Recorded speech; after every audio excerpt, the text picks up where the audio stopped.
Saudara kandung Jie Huang, kekuatan tahun itu bisa dibayangkan. Qin Yichen menebaknya dengan benar. Melalui kisah Zhan Wuyuan, dia mengetahui bahwa kepala istana bulu darah sebelumnya, bernama Jie Yu, memiliki kekuatan kedua setelah Zhan Wuyuan pada saat itu. Gardu listrik. Kedua setelah Anda tahu, bahkan jika itu adalah Jie Fan, itu tidak layak untuk disebutkan secara setara. Dan bahkan kultivasinya selama 1000 tahun ini, itu belum sepenuhnya mengejar celah. Dapat dibayangkan bahwa, dengan kata-kata tidak ada pertempuran, jika ini bukan kematian Jie Yu, siapa Kaisar Jie tidak dapat mengatakannya. Lalu Yang Mulia, bagaimana dengan jumlah dan kekuatan keseluruhan Istana Bulu Darah? Tidak ada pertempuran, jumlahnya belum ditentukan, tapi tidak banyak. Lagi pula, butuh banyak uang untuk mengolah elit seperti itu. Qin Yichen memang menundukkan kepalanya, dan mendengarkan pertempuran tanpa berkata, mengenai kekuatan. Anjing elang di Istana Bulu Darah aneh dalam metode mereka dan masing-masing memiliki keterampilan mereka sendiri. Mereka bahkan memenggal kepala saya untuk menjadi lebih tinggi dari saya di medan perang satu martir lapisan surgawi. Mendesis, sosok Qin Yichen gemetar, tidak peduli dengan para pahlawan itu, benar-benar terkejut dengan kekuatan Istana Bulu Darah. Tahukah Anda? Ini adalah keberadaan satu Heavenly Layer yang lebih tinggi dari dirinya sendiri, yaitu, kekuatan elit Blood Plume Palace harus berada di atas satu Heavenly Layer Powerhouse yang lebih tinggi dari dirinya sendiri. Pantas saja orang yang membunuh dirinya sendiri bahkan tidak melihat ke arah Yan Ying, dan kekuatan yang terungkap memang seperti yang dikatakan oleh Wu Yuan. Meskipun istana tanpa darah tidak memiliki target untuk dibunuh selama 1000 tahun tanpa perang ini, ia telah tidak aktif, tetapi sekarang tampaknya penyaringan ketat dan kekuatannya yang kuat tidak kehilangan tahun. Qin Yichen tidak tahu harus berkata apa untuk sementara waktu, tetapi dia harus mengakui bahwa sekelompok orang seperti itu memang mimpi buruk di dunia utara, cukup untuk membuat pemain andalan seperti Zhan Jinrong dan Yan Ying merasa seolah-olah mereka kembali. Namun, pada saat ini, saya melihat Zhan Wuyuan mendesah dingin, sedikit meremehkan, bahkan jika Istana Bulu Darah penuh dengan elit, mengapa saya tidak memiliki pembangkit tenaga listrik yang menyainginya? Qin Yichen kaget, dengarkan apa artinya ini, tidak ada lubang dalam pertempuran. Alis pedang Zhan Wuyuan sedikit terangkat. Yichen, kamu mungkin tidak tahu. Tapi Jinrong, kamu seharusnya sudah mendengar tentang istana prajurit di dunia perang utara. Lampu pompa Zhan Jinrong tersendat dan berkata, pernah mendengar, Kuil Wushuang. Tapi divisi saya yang mulia di utara. Qin Yichen bertanya-tanya, Yang Mulia, apakah Kuil Wushuang tahun itu sebanding dengan keberadaan Istana Bulu Darah? Zhan Wuyuan menundukkan kepalanya, dan bahkan ketika dia menyebut Kuil Wushuang, ada sentuhan kebanggaan di alisnya. Tentu saja. Anjing elang Istana Yugong tidak hilang. Saat itu, Kuil Wushuang juga seorang manusia. Saya adalah pemimpin dari Peerless Powerhouse di utara. Qin Yichen bergumam, Wuso, nama Zhan Wuyuan adalah Wu Yuan, dan Kuil Wushuang ini pasti memiliki sejarah yang panjang. Dan Zhan Wuyuan melirik sedikit, seolah melihat melalui pikiran Qin Yichen. Dia menyatakan, Yichen, kamu benar. Penguasa Istana Kuil Wushuang bernama Zhan Wushuang. Itu adalah saudara laki-laki Kaisar, saudara laki-laki, dan nenek moyang biologis Jinrong. Ketika Zhan Jinrong terkejut, sedikit kesedihan muncul di alisnya, tetapi Qin Yichen sangat takjub. Dia tidak menyangka bahwa dunia utara akan begitu cemerlang.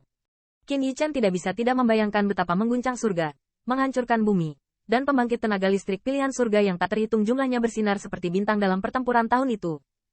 Dan ada juga pahlawan yang tak terhitung jumlahnya yang mati di belakang. Dan melalui kisah Zhan Wuyuan, Qin Yichen memahami bahwa dalam perang, Zhan Wushuang binasa bersama Jie Yu. Dan banyak pembangkit tenaga listrik di Kuil Wushuang memang memiliki kekuatan yang sama dengan Blood Yugong. Karena itu, Qin Yichen tidak bisa menahan penyesalan. Sayangnya, ribuan lautan laut biru berubah menjadi ladang murbei. Saya khawatir senior itu juga telah meninggal. Pertempuran tahun itu kalah di dunia perang utara. Akhir dari Warriors Palace bisa dibayangkan. Namun, apa yang membuat Qin Yichen tidak menyangka adalah bahwa Zhan Wuyuan menundukkan wajahnya dan berkata, Bu Suangdian, meskipun menderita kerugian besar, tidak menghancurkannya. Menurut pengetahuan Kaisar, masih ada selusin pembangkit tenaga listrik. Semangat Qin Yichen disegarkan, dan Zhan Wuyuan berkata, 10 digit yang tersisa adalah elit. Semuanya disegel oleh Kaisar dengan segel rahasia dan tidur. Konon, Yang Mulia masih memiliki jurus ini. Melihat penampilan Qin Yichen, tidak ada pertempuran yang tak terbantahkan, yang membuat mantan bertanya-tanya, Yang Mulia, dengan kartu haul seperti itu, mengapa tidak membangunkan senior itu? Wu Yuan menghela nafas. Ketika Anda berjudi, apakah Anda akan menggunakannya segera setelah Anda muncul? Qin Yichen membeku. Ini membuatnya tidak bisa membantahnya. Kalau dipikir-pikir, pertempuran dengan suku klan bukanlah masalah sepele. Perang tidak memiliki tempat untuk melihat keseluruhan situasi dan mempertimbangkan banyak hal. Jadi bagaimana Yang Mulia membangunkan mereka? Zhan Wuyuan menundukkan kepalanya. Tentu saja, serahkan saja hal ini padamu. Alis Qin Yichen sedikit membeku, tapi dia baru saja kembali. Saya punya tugas lagi, tapi memikirkannya, dia merasa lega. Andalan seperti Zhan Jinrong takut dia harus memimpin pasukan untuk berperang, dan ketelitian Kui Wushuang akan sama dengan Istana Bulu Darah melawan klan. Zhan Wuyuan bersedia memberikan acara besar seperti itu untuk dirinya sendiri, cukup untuk melihat kepercayaannya. Pada saat ini, Zhan Wuyuan mengeluarkan gulungan tabung giok dan sebuah token. Pada tanda itu, ada jejak tahun, dan ada dua kata dari Wushuang. Yi Chen, token ini adalah kesempatan untuk membangunkan orang-orang di kuil Wushuang, dan tabung giok ini merekam tempat mereka tidur.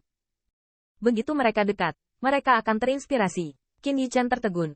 Tahukah Anda, gulungan batu giok ini dapat dikaitkan dengan kehidupan 10 gudang perang elit di dunia utara. Maaf, serangan diam-diam saat Anda tidur disegel, konsekuensinya tidak terpikirkan. Qin Yi Chen juga memahami bahwa ini mungkin adalah serangan balik yang dilakukan Wu Yuan. Qin Yi Chen tidak lalai, melainkan dengan sungguh-sungguh menyingkirkan tabung giok dan token.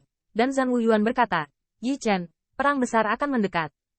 Setelah kuil Wushuang muncul kembali, Anda akan jatuh sementara ke kuil Wushuang. Dalam hal ini, tampaknya merupakan pengakuan atas kekuatan Qin Yi Chen. Kita harus tahu bahwa kuil Wushuang dan kamar Istana Bulu Darah ada di masa lalu. Setelah kata-kata itu berakhir, Zhan Wuyuan menambahkan, tentu saja, jika Anda memiliki rencana lain, tidak masalah. Tetapi untuk saat ini, itu akan diklasifikasikan sebagai kuil Wushuang. Sejujurnya, sepertinya tidak ada yang bisa memerintah Qin Yi Chen. Kaisarku ingin bertanya, apa rencanamu untuk masa depan? Qin Yi Chen mengerutkan kening. Mari kita bicara tentang pengembangan Sundan komposit. Belum lagi apakah itu ranah spirit power, pencapaian atau konsep, tidak ada kekurangan panas. Hilangnya pembangunan belum dikumpulkan. Seperti yang dikatakan Zhan Wuyuan, perang sudah dekat, dan hilangnya sumber daya pasti seperti jurang maut. Yang pertama tidak mengatakannya, tetapi harus mengkhawatirkan hal ini. Qin Yi Chen merasa bahwa saat ini, yang pertama benar-benar membebani yang pertama,